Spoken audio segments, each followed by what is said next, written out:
This is the new BMW X4 and it's a little bit like sushi because you pay more but you actually get less. Now let me explain. You see, the X4 is basically an X3. The X3 starts from £39,000. This starts from £43,000. And because of that coupe-like profile, you've got less room inside, but it is cooler, a bit like choosing sushi over than, say, traditional fish and chips. Now, if you want to see how much money you can save on one of these cars, click on the pop-out banner in the top right-hand corner of the screen to go to carwow, because at carwow you can save an average of £3,600 on a new car. Let's start this review by talking about this car's key feature, and it is this swoopy back end. Now, there is a trade-off for it. It means that the overall boot capacity is 5% less than the X3's, but it's not that big a deal, is it, you think? But it's not the size that matters, it's what you do with it that counts. And here's the problem. You see, while this is nice and square generally, that lower tapered line for the boot means that you can't stack things so high further back. So for instance, if I was to try and shut the boot now, it's not going to have any of it. Look, see, didn't like that at all. Right, pop that back up. Also, there's a bit of a boot lip there to lift stuff over, which can be a problem if you've got heavy items such as this. At least there's a metal plate there so you don't scuff your paintwork. And that's where my complaints end, because this is actually a very useful boot. There's lots of nice features. There's little bag hooks there to stop your shopping from rolling around the boot when you're cornering. Sturdy tie-down tethers there, look at that. And you can remove them if you want to. Then there's some strapping for your bottles. And look at some storage, oh shit. Some removable storage nets, which you can use to hold your manky, out-of-date sushi. Now look, the cover for the underfloor storage is on a gas strut. Ideally, if you have problems keeping it up. Sorry, listen, I promise no more innuendos in this video, otherwise it's going to turn into carry-on car reviews. So if you look into there, there's some decent space. There's not a spare wheel. There's not even any tyre repair kit because this car runs on run-flat tyres. Now, more on that later because it does actually matter. The thing I do like about this though, look, unlike some other cars, you can fold down the back seats from here. The levers in the boot, so you don't have to go running around. And the load area, it is pretty flat, as you can see there, which does make it easier to push these heavy items to the front. And all cars as standard get an electrical tailgate. Now, this sloping roofline does mean that this car doesn't have quite such a wide opening for the back seats as the X3. I'll just get this out of here actually. So that can make it a little bit trickier when you're trying to manoeuvre on those really big rearward facing child seats. So I'll just get in. What doesn't make it so hard to fit a child seat is this, look, little ISOFIX flaps, makes it dead easy to actually locate the seat into place. In terms of knee room, look, you can see I've got plenty. This seat's in my usual driving position. Foot room, there's plenty of that as well. You can actually stretch out by putting your feet into the seat in front. Headroom, well, I'm okay, look, but it is pretty tight. People over 6 foot may find it a touch cramped back here. It's made worse if you have 3 in the back at once. So the issue is that you then push the outer 2 people to the outside, and this roofline slopes quite a lot at the side, so taller people will end up putting their head against there, whereas in the middle, it's just about livable. Yes, there's a hump in the floor, but like I've already said, the footwells are big, so there's still enough room for 3 people's feet. And if those 3 people are kids, they're going to be fine anyway in the back altogether. What they may not like so much, though, is the fact that this window ledge is quite high, so for smaller people, they'll struggle to see out. At least the back windows, come on, do go all the way down, so that's a good thing. I also like this, look, you've got through loading, so you can carry longer items than 2 people either side. If you need to increase the boot space a bit, obviously you can do by putting the seat backs in a more upright position, but I shouldn't bother really if I were you. In terms of storage, well, if I can just get this down, come on, it's a bit stiff. That was another innuendo, I didn't mean that one, that was accidental. You've got some cup holders here, you can use it as an armrest. You've got some netting here on the seat backs, but it's not very big, there's not much room for stuff. Thankfully, the door bins are absolutely huge back here. You've got digital climate control as well, I like that, it's a useful feature. Up here, we've got some coat hooks, they neatly tuck away, and look, you've got some reading lights there and you can turn them off individually, and there's some over this side as well so that that person can sleep and you can read if you want to. Now, if you want to know more about this car's practicality, click on the pop-out button in the top right-hand corner of the screen and I'll show you more detail on how much stuff you can fit in this car's boot, what it's like with 3 adults in the back, and how easy it is to fit a child seat. And if you want to charge your mobile devices, you've got a 12-volt socket here, but look, BMW does this thing where they double the 12-volt socket as 2 USB chargers. They're really cool. In fact, every BMW that has these, I've nicked that and put them in my car. So BMW, if you're wondering where they've gone, you now know. So let's move on to the front, because there is no real reduction in practicality for this coupe-like body here in the front. This just feels like an X3. And that is why they've given you an X4 plaque down there to remind you where your extra money went. Now, some of it actually goes towards extra kit, because the range kicks off with sport trim, and that gets 18-inch alloy wheels, leather seats, auto emergency braking and satellite navigation.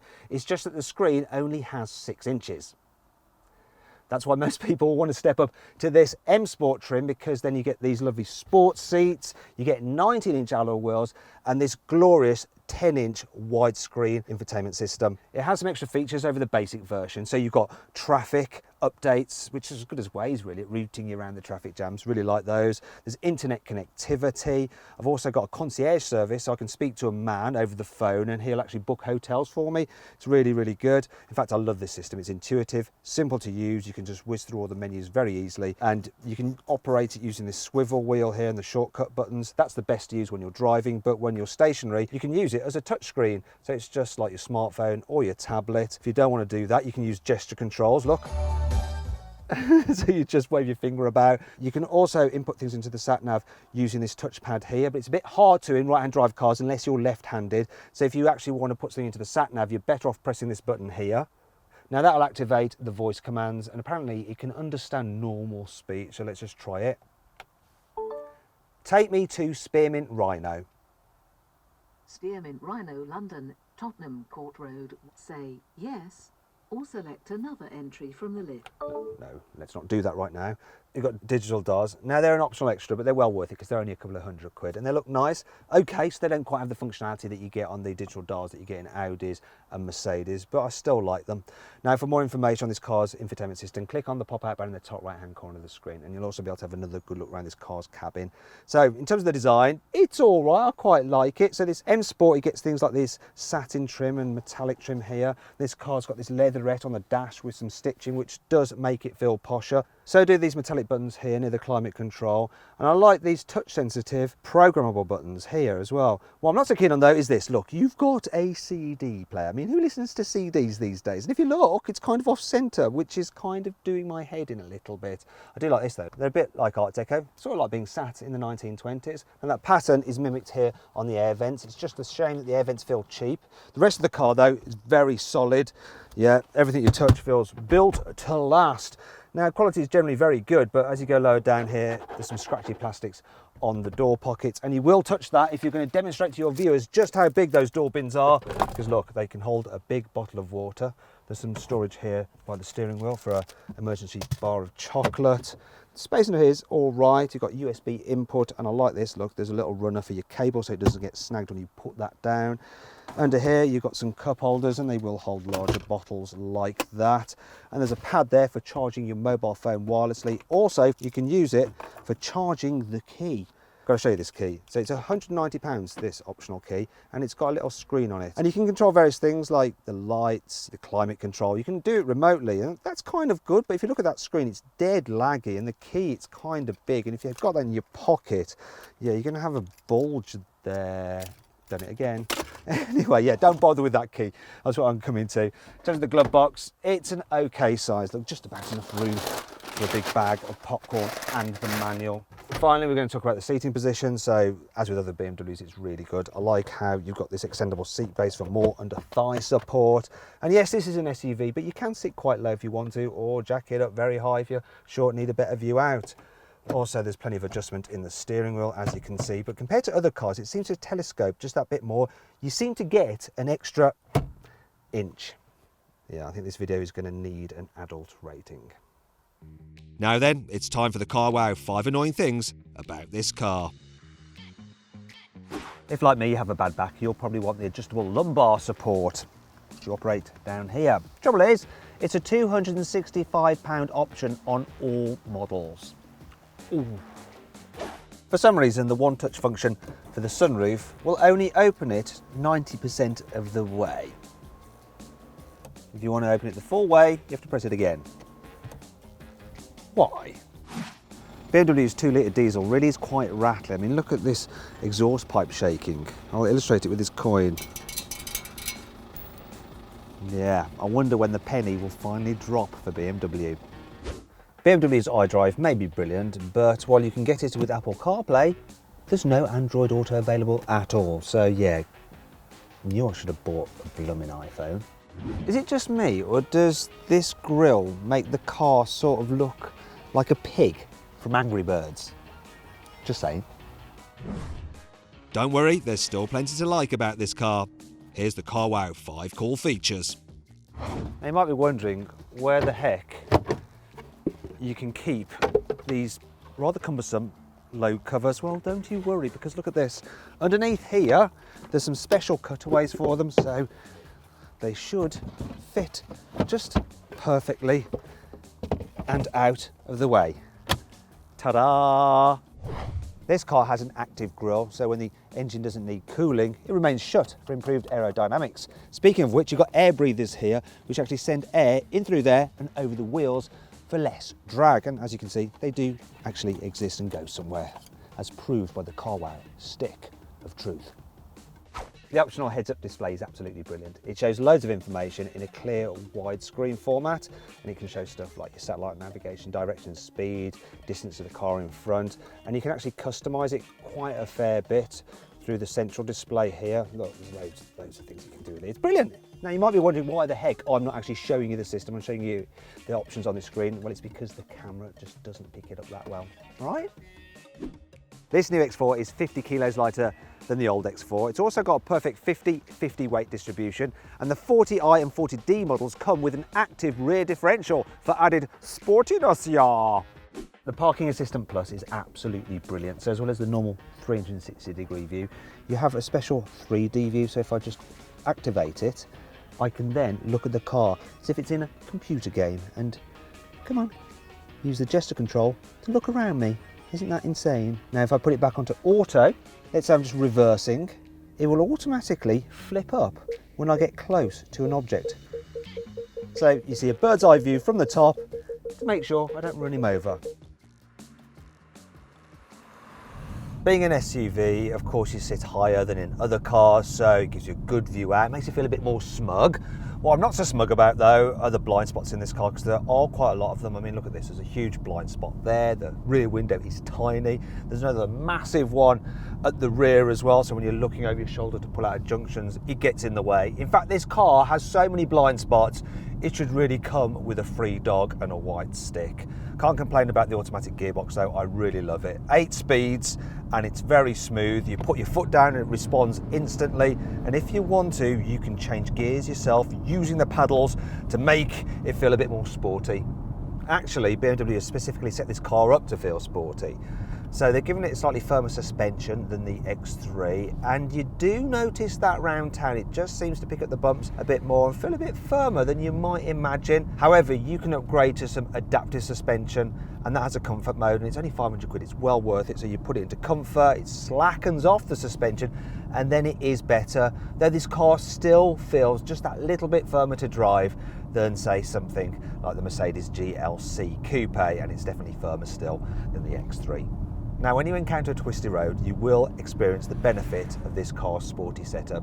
So if you put it into sports mode, it'll add weight to the steering, sharpen the throttle response, and if you've got that adaptive suspension, it'll stiffen that up too. And then when you chuck this thing into a corner, it really doesn't lean at all. It's quite surprising for a tall SUV just how well it handles. And this X4 is more fun to drive than the X3. If I have a complaint though, it's the steering. It's not quite as sharp as that in an Alfa Stelvio.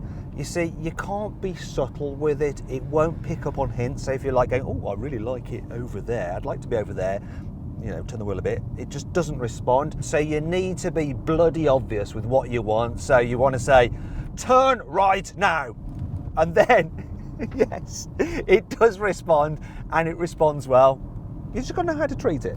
This particular car I'm driving is the 20D, so it's a 2-litre diesel engine, and it's generally pretty good. It's got enough performance, 0 to 60 in 8 seconds, and economy, I'm doing 42 miles per gallon, which is good enough. There's two other diesel engines. They're 6 cylinders. They're more expensive, more powerful, but I don't think they're worth the extra cash, really. You can get a 6-cylinder turbo petrol, which is really fast, but that's expensive and expensive to run. So if you mainly want to do town miles, there will be a 2-litre turbo petrol, which will be more economical and better value for money.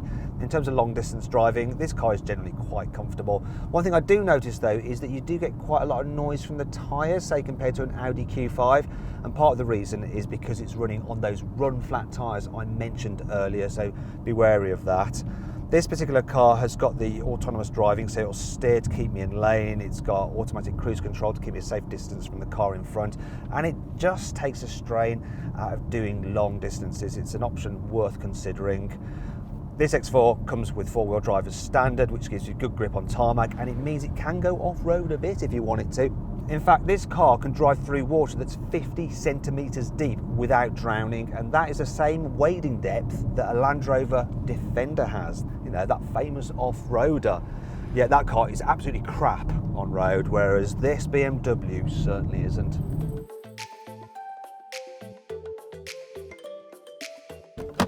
Now, for more information on the BMW X4 or to find out how much money you can save on a new car, click on the pop-out button in the top right-hand corner of the screen to go to CarWow. So then, what's my verdict on this car? Should you avoid it? Should you consider it? Should you shortlist it? Or should you just go right ahead and buy it? Well, I reckon you should shortlist the BMW X4. It really is a good, fun SUV. It's just that the BMW X3 is a better all-rounder. If you enjoyed this video, please like it, comment on it and share it. Also click on our logo to subscribe to this channel. And if you click on the bottom right hand corner, you can actually watch more of our content. Meanwhile, click over to the right to go to our deals page to see how much money you can save on a new car at CarWow.